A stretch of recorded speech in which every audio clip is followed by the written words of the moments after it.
Maharashtra gadget, ज्याला आपण राजपत्र म्हणतो, त्याची सगळी प्रक्रिया आता ऑनलाईन झालीय. चला तर मग आपण अगदी सोप्या शब्दात ही सगळी प्रोसेस समजून घेऊया. पण आधी हे समजून घेऊ की ही प्रक्रिया नेमकी का गरजेची आहे. समजा कोणाला आपलं नाव, जन्मतारीख किंवा अगदी धर्म कायदेशीररित्या बदलायचा असेल, तर त्यासाठी ही एक अधिकृत पद्धत आहे. आता हे ऐकून खूप किचकट वाटू शकतं, बरोबर? पण काळजी करू नका. आपण पाहणार आहोत की कसं घर बसल्या अगदी सोप्या स्टेप्स वापरून हे काम अचूकपणे पूर्ण करता येतं. बरं, पण हे गॅजेट किंवा राजपत्र म्हणजे नेमकं काय असतं? तर हे असं समजा की सरकारकडून मिळणारा एक पक्का कायदेशीर पुरावा आहे. जेव्हा तुम्ही नाव, जन्मतारीख किंवा धर्म बदलता, तेव्हा हाच कागद सगळ्यात महत्त्वाचा असतो. चला तर मग कामाला लागूया. आपली पहिली आणि सगळ्यात महत्त्वाची पायरी आहे सरकारी पोर्टलवर आपलं एक अकाउंट बनवणं. हे बघा, सगळ्यात आधी आपलेसरकार.gov.in या वेबसाईटवर जायचं. तिथे नवीन युजर नोंदणी किंवा न्यू युजर रजिस्ट्रेशन दिसेल, त्यावर क्लिक करा. मग काय, फक्त आपला जिल्हा निवडा, मोबाईल नंबर टाका, एक OTP येईल, तो टाकून व्हेरीफाय करा आणि मग स्वतःसाठी एक युजरनेम आणि पासवर्ड तयार करा. शेवटी आधार कार्डवर जसं नाव आणि जन्मतारीख आहे तसंच बरोबर टाका. ओके, अकाउंट तर झालं. आता पुढे काय? आता येतो खरा भाग, ॲप्लिकेशन फॉर्म भरणं. आणि हो, इथे एक गोष्ट लक्षात घ्यायची आहे, या फॉर्मचे 2 भाग आहेत. आता हे जरा नीट समजावून घेऊया. पहिला भाग आहे फिजिकल फॉर्मचा. म्हणजे काय, तर वेबसाईटवरून फॉर्म डाउनलोड करायचा, त्याची प्रिंट काढायची आणि पेननं व्यवस्थित भरायचा, सही करायची. आणि दुसरा भाग, तो आहे ऑनलाईन फॉर्म. म्हणजे जो फॉर्म तुम्ही हाताने भरलाय ना, अगदी तशीच्या तशी माहिती तुम्हाला तुमचे युजर ID आणि पासवर्डने लॉग इन करून वेबसाईटवर भरायची आहे, जराही चूक न करता. बरं, आता पोर्टलवर लॉग इन तर केलं, पण तो फॉर्म शोधायचा कुठे? तर बघा, डावीकडच्या मेन्यूमध्ये industries, energy and labour department किंवा उद्योग, ऊर्जा व कामगार विभाग शोधा.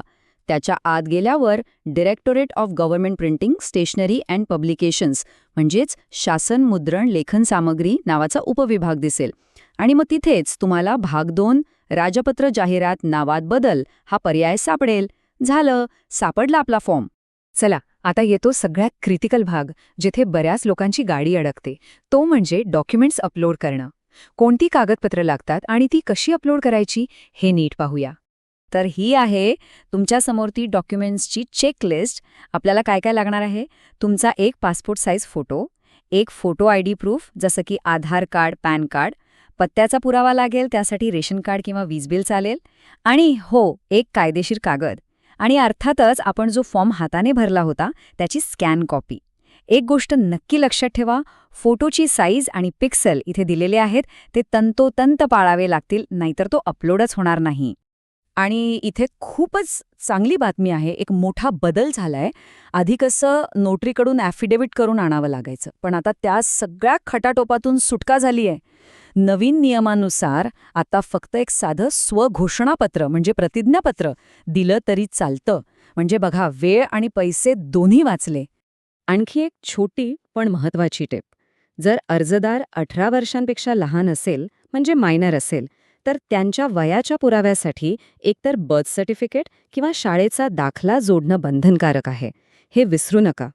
ओके, तर फॉर्म भरला, डॉक्युमेंट्स अपलोड केले. आता आपण शेवटच्या टप्प्याकडे आलो आहोत, तो म्हणजे पेमेंट करणं आणि आपल्या ॲप्लिकेशनचं स्टेटस तपासत राहणं. आता खर्च किती येतो? तर ओपन कॅटेगरीसाठी फी आहे फक्त ₹560 आणि हे पेमेंट तुम्ही अगदी सहजपणे UPI किंवा डेबिट, क्रेडिट कार्डने ऑनलाईन करू शकता. बरं, पेमेंट झालं, अर्ज सबमिट झाला, आता पुढे? लगेच स्टेटस दिसणार नाही. साधारण 2-3 दिवसांनी चेक केलं तर ॲप्लिकेशन इज इन प्रोसेस असं दिसेल. आणि मग थोडी वाट पाहावी लागेल. साधारणपणे 10 ते 15 दिवसांमध्ये स्टेटस बदलून अप्रूव्ड असं होईल. आणि मग काय, व्ह्यू गॅझेट नावाचं बटन ॲक्टिव्हेट होईल आणि आपलं काम झालं. तर अभिनंदन, आपलं गॅजेट अप्रूव्ह झाले. आता ते डाउनलोड करून त्याचा वापर कसा करायचा हे पण समजून घेऊया, कारण इथेही एक छोटीशी ट्रिक आहे. तुम्ही जी फाईल डाउनलोड कराल ना ती एक मोठी PDF असेल ज्यात शेकडो लोकांची नावं असतील. घाबरून जाऊ नका. आपल्याला ती सगळी फाईल प्रिंट करायची नाहीये. आपल्याला फक्त 2 पानं प्रिंट करायची आहेत.